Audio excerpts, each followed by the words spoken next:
agenda items for today are really just focused on candidate night. So we've got Cambridge election information, which thankfully Robert Winters will be just giving us an overview of how the elections work. So I know many on this Zoom chat are very familiar with the Cambridge elections process, but I also remember a time when I moved to Cambridge in 2010, where ranked choice voting was very confusing and I had no idea what it meant. So I appreciate Robert coming here and just giving a quick overview of how the elections process works.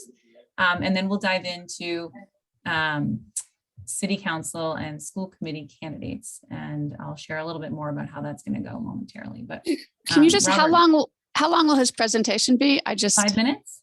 Okay, thanks. Yep, Possibly no worries. less. All right. Am I up? You're on. Thank you so much for being here. I appreciate it. All right. As was just mentioned, Cambridge actually stands it's not alone in the use of ranked ballots across the country, but we probably are except for a couple of random boards in Minneapolis, we're the only ones that use proportional representation as our in our elections. And it's basically a combination of proportional representation, the use of ranked choice voting ballots, and the use of transferable votes. We don't have to get into all the particulars, and please don't ask me about how to choose the ballots to be surplus ballots to be transferred. It's actually, the idea has been around for over 2 centuries and was very, very popular in England for the guarantee of representation of political minorities.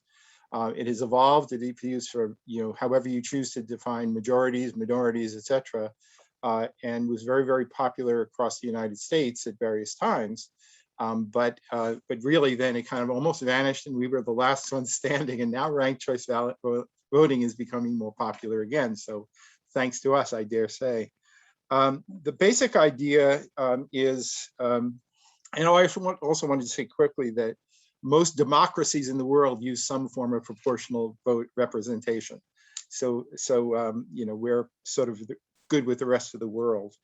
The basic idea is simple. There's actually going to be three ballot papers given to every voter this year.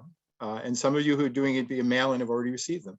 One for city council, one for school committee, and a separate one for 3 ballot questions relating to the city charter. The ones for the ballot questions, just yes or no, I think everybody understands that. For the PR ballot, the proportional representation ballot, 19 candidates for city council, 9 for school committee, and you are obligated to rank your candidates. Now, let me just explain exactly what that means. You are not obligated to rank all candidates, and virtually nobody does that, right? Most people, what they will do is they will simply choose which candidates they have some affinity with, and then they will, amongst those candidates, how many it happens to be, they will then have to rank them. Number 1 for your top choice, number 2 for your next best choice, number 3, etc. Never give the same ranking to more than one candidate. If you do, they'll reject your ballot. You'll have a chance to re-vote it, but that wouldn't be true if you were doing it via mail-in, because there's no opportunity to give it back, right? So uniquely assign the rankings to whichever candidates you actually like. I will not get into all the mechanics of how the candidates are chosen. It involves what are called election quotas. I will simply refer you to various resources, including some that are mine, provided by me.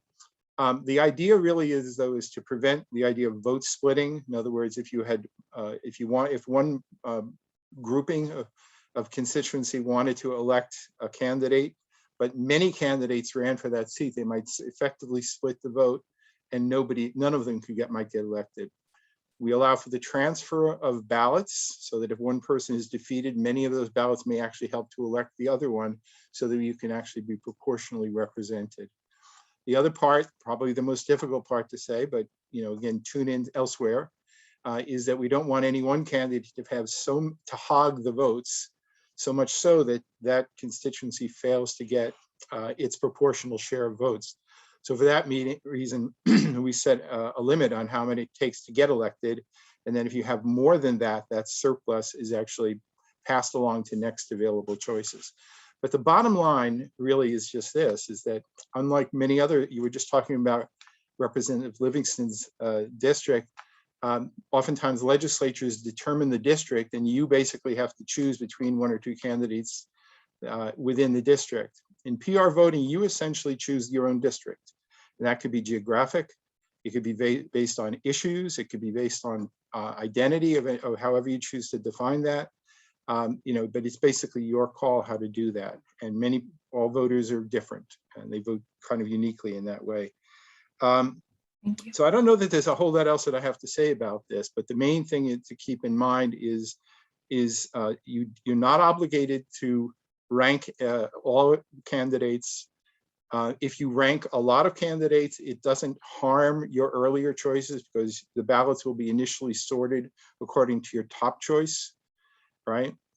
If you vote for too few candidates, there's a chance that your ballot will not, if your one candidate, let's say, was defeated, and then your ballot couldn't possibly be used to help elect anyone. So it's a good idea generally to vote for at least a few candidates. But again, you're not obligated to vote for all. So I don't know if that kind of explains the whole of it, but that's the basic idea. Thank you. That's very helpful. And then we did have a question about COVID and voting. I don't know if you know about that, but if you have a line about people with who are immune compromised, who have real issues about going in person, or what you would say about that.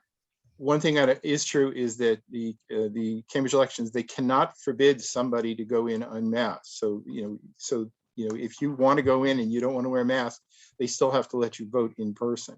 So if a person had real concerns like that, your best options are to probably to send in that postcard to get the mail-in ballot and do no excuse absentee voting.